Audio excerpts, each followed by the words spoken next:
Welcome to Witching Hours. Come and sit with us for a spell.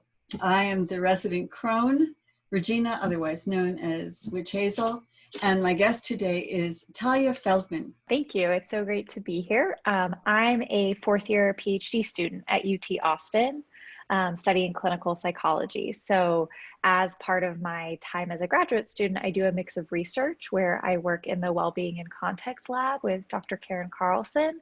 And then I also do therapy, and one of the placements I'm in is the Anxiety and Stress Clinic, which is, as you mentioned, a clinic that's part of the Institute for Mental Health Research at UT. Right, and I wanted, because our listeners, I can pretty much predict this is a year unlike any other as far as mental health is concerned. I mean, what a time in history for you to be a PhD student in this particular discipline, because we're all being so challenged. But in a regular year, now there is stress and anxiety that most of us go through. And you actually offer, it's an affordable way for local residents to take advantage of mental health care and I think some of the offerings that you have. So before we speak specifically about what's being offered this year, could you say just in general, what if someone is really not quite sure, they feel they need some kind of help, but their funds may be limited, what exactly is it that the Anxiety and Stress Clinic offers? Yeah, absolutely. So, the Anxiety and Stress Clinic is open generally to anyone in the Austin area, but with COVID, that's a little bit broader because we're doing telehealth. But prior to this year, we offered in-person therapy on a sliding scale based on the individual's income and what they can afford. And our hope is to be able to offer affordable mental health care for anyone who needs it. And in particular, the Anxiety and Stress Clinic follows the model of evidence-based treatments. So that means that we provide a lot of treatment in the modalities of things like cognitive behavior therapy. So those are therapies that have been studied really in depth in terms of being effective for particular disorders. So people who might be experiencing different types of anxiety or depression, we use different treatment protocols that have been really shown to be effective for those disorders. And do you find that people are really interested in trying this, like the CBT, the cognitive behavioral therapy, and other therapies, or is there still an onus somehow attached to seeking help for mental health? I mean, I think both are true. I think we still have a lot of stigma in our society around mental health. I think it still feels really hard to say things like, I'm struggling with depression or anxiety, or sometimes to hear a diagnosis around those. I think that stigma still definitely exists and makes it hard often for people to seek services. At the same time, we see a lot of people who are really eager for that help, sometimes because their symptoms have really started interfering with their lives, or sometimes because they know someone else who came through the clinic and found it to be really helpful. So I think we're making progress, but a long way to It's go. such a tremendous, I think, benefit for the community. And it's one that doesn't exist everywhere. I think that if you go across the country, it's not that easy to find affordable, quality mental health care. And especially in this case, it seems to be preventative as well as, if there is an actual issue. But perhaps this year there's a bit of a silver lining, or I could say double-edged sword, about mental health, because a lot of people are expressing these symptoms. They are expressing for the first time in their lives. They're openly saying, I feel stressed out. I don't know what my job is going to be in 6 months. And are you finding that at the clinic, that there is a lot more interest? Yeah, I mean, we do definitely see a lot of interest right now. I think we see sort of a shift also because when COVID started back in March, we switched to doing telehealth. And I think telehealth has, some pros and some cons for sure. I think it can feel strange to people to do therapy and meet with a therapist behind a computer screen. That's an adjustment for sure. But I think it also really lowers the barrier, and it makes people feel like sometimes if they didn't have easy access to services, so, if they didn't have a car or the way their job worked, they couldn't easily get in for therapy. Now it's a lot easier.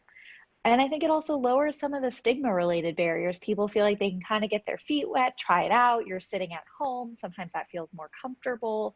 So I think just the fact that we're doing a lot of telehealth, and most therapy practices are doing telehealth right Yeah. now, does in some ways make it easier for people who might never have felt comfortable coming into a therapist's office to try it out.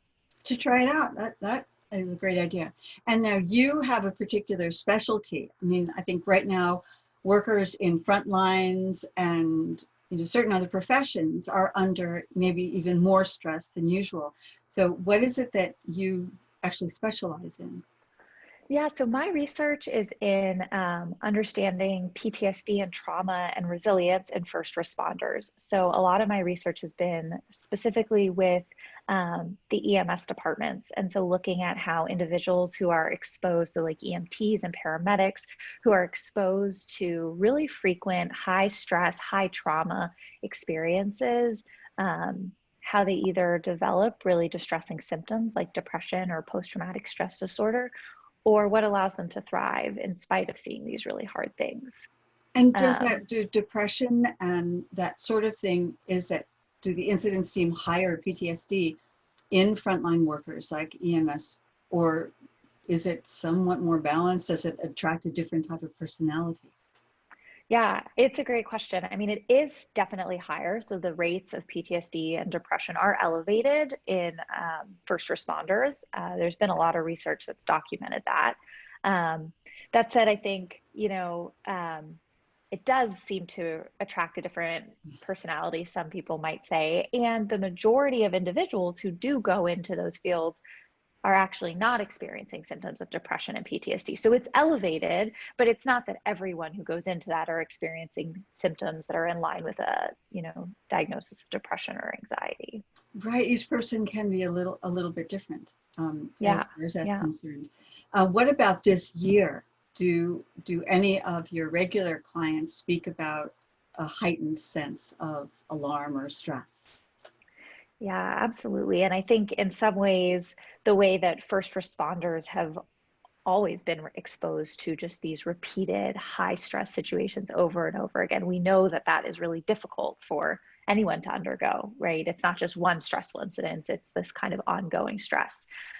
So the last year, in some ways, you can think that all of us are undergoing a situation like that. And that situation still might be even greater for someone who's a frontline worker, whether that's as a doctor or a firefighter, or perhaps even a grocery store clerk now, or a teacher, someone who has a higher risk of exposure.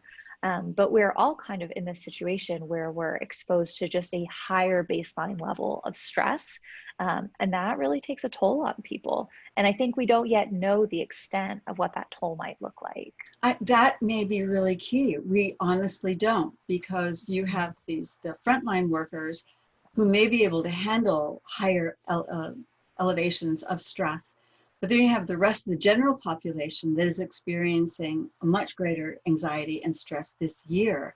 They worry about job security. If you're a college student, do you go back to the campus? Are you getting as high quality in education if you're doing your classes virtually? What if you're going to be a grad student? Are grad schools going to be open? I mean, physically on campus next year? You just really don't know what your future is going to be. And Right.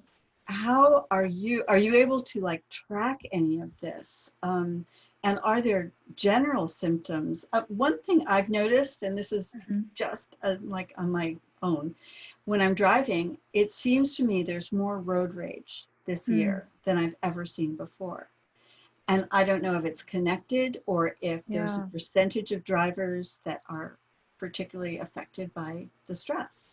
Yeah, yeah. I don't know any research on that, but it certainly wouldn't surprise me. And it makes sense in sort of our general understanding of different risk factors. And just in general, increased stress and life stress is a risk factor for all of us.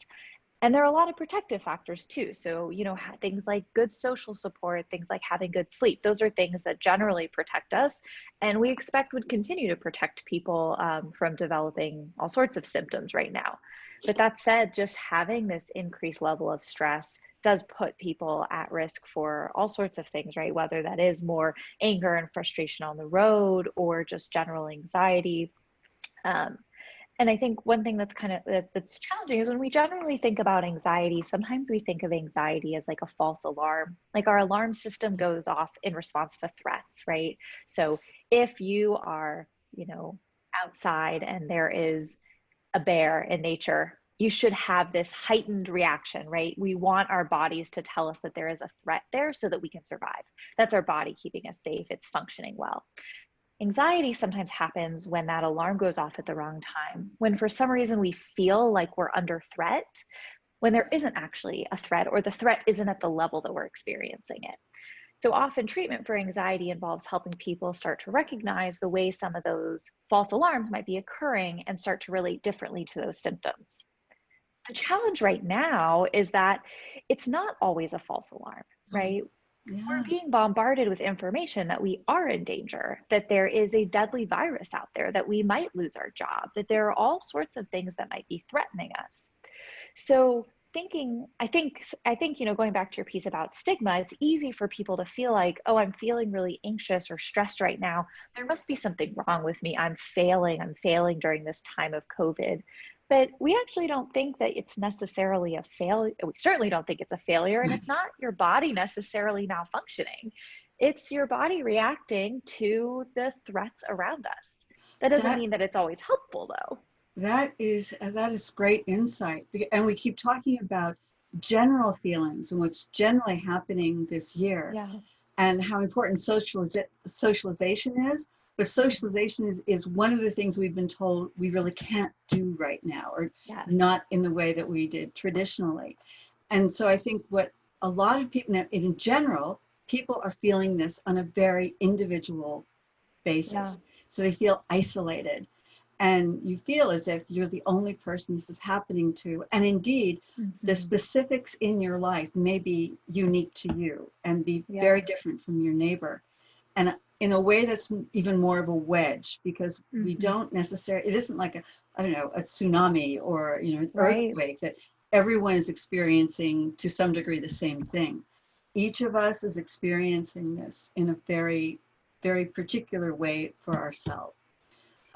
And so this brings us back to one of the things that you offer in the clinic, which is the CBT, and if you go into a description of that a little bit more for our viewers, the cognitive behavioral therapy, and how it could possibly be used as a preventative, as well as something to be used along when you're actually experiencing symptoms. Yeah, absolutely. So, cognitive behavioral therapy is an evidence based treatment that we use for all sorts of different symptoms that people might be experiencing. And the general idea is that we look at the way our thoughts and our behaviors and our feelings all interact. And so, often people come to therapy because they're feeling something really unpleasant, right? Like maybe they're feeling anxious or sad. Um, or down or guilty or all sorts of unpleasant emotions. And it's pretty hard to just say, I'm going to change that emotion, right? As much as we'd like to. And in CBT, we look at the way that we're thinking about situations and the way that we're acting in situations and how that might affect the way that we're feeling. So I'm sure, we can all think of times where the same situation has happened, but we've thought about the situation differently. So, for example, if somebody walks down the street and they bump into me, if I have the thought, wow, people never see me, I'm invisible, they always walk into me, I'm probably going to feel, kind of sad after that experience, or maybe frustrated, or maybe hopeless, right? But if someone bumps into me on the street because they're not looking, and I have the thought, wow, that person looks so stressed, I hope they're okay, then I might feel a really different emotion, right? I might have concern for that person or empathy. So it's the same situation, but the way that I'm thinking about it is going to make me feel really differently. So in CBT, we look at the way that our thoughts and feelings and behaviors are all interacting to try to look at how we can change some thoughts and behaviors in order to help people start to feel a little bit better. That's kind of the general overview of what CBT looks like. And right now, during the COVID pandemic, I think it's an incredibly generous offering that the clinic is making. I understand, and Yeah. you can go into more detail. It's a kind of a free virtual couple of sessions? Yeah, so right now, the Anxiety and Stress Clinic is offering a program that we call the Basic program. And Basic is 1 to 3 free telehealth sessions. And it's based in CBT and also some of sort of like other therapies that have grown out of that sort of same model. And it's a skill-based program to help people who have experienced any sort of difficulty or distress in response to what's going on in the world right now. So you don't need to feel like you have a diagnosis of something or, intense psychological distress, but anyone who feels like they've experienced stress or anxiety or depression in response to what's going on in the world. And so what we do is we meet with individuals, or someone who comes into the clinic meets over telehealth, over Zoom usually, with a therapist. And you work together to identify a skill that you can practice in session and then take with you. And the idea is that it should be really tangible, skill-based, something that feels that is going to serve you more than just in the hour that you're meeting with a therapist, but something that you can take with you and keep practicing to hopefully get you a little bit of relief, move you towards your goals, or help with whatever people are sort of presenting with as distressing. That's terrific. And you said, I mean, this is something tangible. Is this something that people could like Google to begin with, or actually physically get some basic guidelines about CBT, even to prepare for this, to prepare the questions? Or is that something that you actually share with them during the session? So we share it with them during the session, and in part that's because we kind of have this whole toolkit we're using, and we're happy to share with people what that looks like and what the different skills are. But what we do before someone comes in is we ask them to fill out kind of like a screening questionnaire so that we can narrow down what tools might be useful for them. So people can certainly look it up on our website. We have some more information about it, or looking up CBT, although this is kind of a mix of skills that are from CBT as well as from other modalities, things like DBT or ACT, which are other types of treatment. And then once people fill out that screener, you get matched with a therapist, and they generally have some sort of idea of generally what you would like to work on. So for example, someone might say, I'm feeling really isolated right now. And that might be something you'd like to work on. Or I feel like I used to have a schedule because I went to school and I went to classes, and right now I just feel like my days are just totally open and I feel unmotivated and I'm just procrastinating. I'm not getting anything done. Or somebody else might say, I feel like I have these anxious thoughts running through my head all the time and I can't focus because I'm constantly worrying. So for each of those, we might look at different tools that we could offer and kind of give people almost like a menu of choices. And then you and the therapist collaboratively decide what feels like a useful one, and then you practice it together. So it's doing something really proactive at a time when so many people feel just frozen. And Yeah. I think it's a wonderful offering. And we should mention, because I did go to your website, which we should mention again, they can look it up, the Anxiety and Stress Clinic, which is part of UT Austin and part of the larger Institute for Mental Health Research. But this is Yeah. specifically the Anxiety and Stress Clinic. And I wanted to mention that the phone isn't the way to get in touch with you right now. Yes. Yes. So we are all remote right now. So the best way to contact the clinic is through that email address, or actually, if you go and look on the website, there are detailed instructions of where you can click to fill out that initial screener if you want to join the basic program versus if you're looking for more ongoing therapy resources through the clinic. Oh, and that's good to mention too, because you're still offering the ongoing sessions on a sliding scale. And is there a wait list for that, or is it something you sign up for and when someone is available? So the basic program, usually we move through pretty quickly. So usually people don't need to wait too long on a wait list because it's just a short number of sessions. The clinic, I actually don't know how long our wait list is right now, but unfortunately we do often have a wait list. So, we encourage people to sign up if they feel like it will be useful, and but we can't always get to people right away. Unfortunately, there may be a wait list. Well, I think there's so much need, and I think it's good for all of us to realize how important this subject is, that it's well worth filling out and, signing up for actually a program if possible. But that in the meantime, you have this 1 to 3 session free basic sign up to give people a taste of what they might be working with, if they were to sign up for something longer, and that there isn't Yeah. any wait list for that. That's something they can sign up for right away.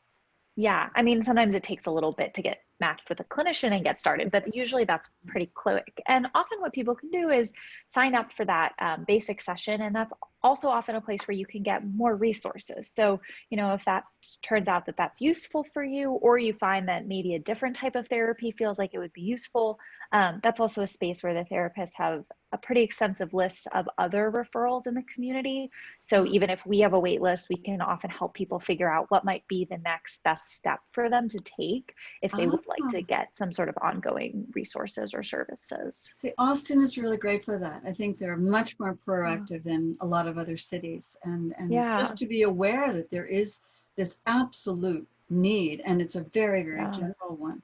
Yeah. So that is great. Now, and this may be a little bit less scholarly, but have you heard any good advice from either your colleagues or even clients that come in of ways that they are coping right now during Hmm. COVID? Are there any creative suggestions that you've heard that actually made some sense? Yeah, that's a great question. I feel like I'm trying to think which ones I've heard. I mean, I think one of the things that I've been sort of struck by is that one of the challenges that a lot of people feel is we don't really have any separation right now.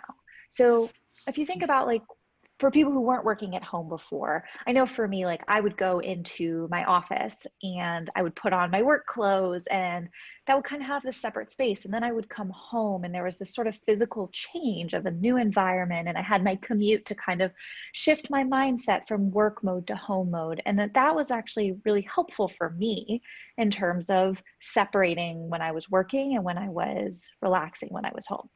But now I don't have that because I moved from my office to my kitchen next door, and there's no difference, right? It Right. all feels the same.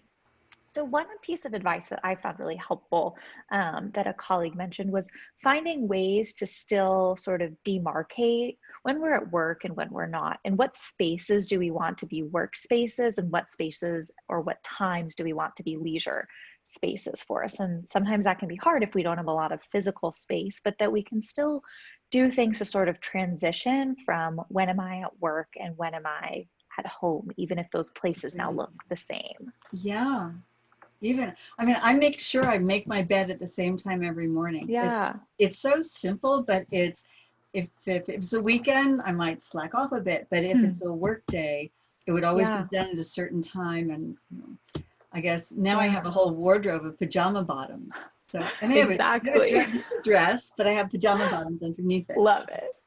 Yeah. combining Yeah. professional and comfort. Yeah. Um, Yeah. There are some benefits for sure. yeah, a little bit more comfortable. Yeah. Uh, and just for my own, about a year ago, I adopted a foster kitten. Mm. He was a foster kitten, and I became what they call a foster fail through the Austin Pets Alive. Mm. So, and I have to say, his presence in the home has added so Yeah. much during the Yeah. pandemic. I know it's not an answer to everything to get a pet if you're feeling lonely, but if there is a pet in the house, it Yeah. just alleviates some of the edge that can exist there somewhat. Absolutely. Yeah. And I think, especially in a time where we are so isolated in many ways compared to what we were before. And, you mentioned before, it's hard because all of our advice says social connection is important. And then we're told stay apart. And I do think that's challenging. So I think finding creative ways to still have social support and social interaction is really important. And, some of the research that we worked on first responders, we found that social support was really protective against developing symptoms of depression and PTSD. And we found that it actually wasn't just any type of social support that was equally helpful. In particular, it was social support where you felt like you had people that you could emotionally confide in. So people you could go to if you had an emotional problem, or if you needed Ah, advice or you wanted to share something. And that was more important than having, a friend to go get pizza with. And I think in some ways that's actually kind of good news for us during this pandemic, because if what we need is like a big group to go to the movies with, that might be tough. But right. if what seems to be important is people with whom we can have a deep connection, who we feel like can support us and we can share emotional information with, that's not quite as easy and it might not feel quite as satisfying, but it is still possible in some ways, whether that's through phone calls or Zooms or socially distant situations. Um, so I think finding ways to prioritize those, even though they don't feel quite as natural or as ideal as they did before, I think can also really help us during Oh, these tough yeah. times. And I wonder if there's a word of warning in here too, because I'm on social media more now than I was before the Yeah, pandemic. And I don't think social media is a good place to look for compassionate, supportive yeah, responses. So, totally. so maybe that's something to like choose where you go on social media carefully, maybe Right. for information, but not necessarily for conversations with people you may never meet and who may be very toxic. Totally. Yeah. I think it's funny because we call it social media, right? As if it gives us social support. But I think that's not the case for most people. And it may not be our best place to get that. Although for some people it might be a source of, joy or social support. But I think for a lot of people it causes more stress. Yeah. I think the other thing that's really that we look at when people come in and they're looking for more things, more sort of value-based activities in their life Mhm. or things that might help them, more self-care activities, is sometimes we can brainstorm and help think of suggestions, but we don't have like a prescribed list we give people, because there isn't sort of one activity that's more effective than the others. The idea is you want things that are going to help you feel like refueled and recharged yourself. And that might look really different for different people. And so, I find that going for a walk or doing a yoga class really feels great for me.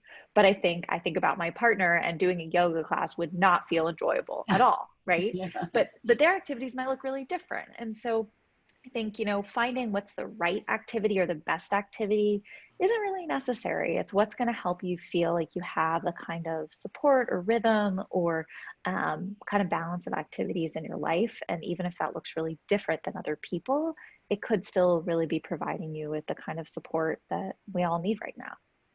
That's a very positive way to end this program. And I'm afraid we're out of time, which is a shame because I always have a feeling I'm speaking to you. I'm just touching the tip of the iceberg, and there's so much, and I keep hearing more and more that's coming out. But I think these are really great first steps. And I will post this right at the end of this program. But I do urge our viewers sign up for these 1 to 3 free Mhm. sessions to get started with some cognitive behavioral therapy, some tools to help you deal with this pandemic and whatever is around the corner for us. So I want to thank you so much, Talia Feldman, for visiting and sharing. This is just a wealth of information. And then signing off to our viewers, this is Witch Hazel. Happy to spend a little time with you, sit for a spell, and we'll see you next time on Witching Hours. Thank you.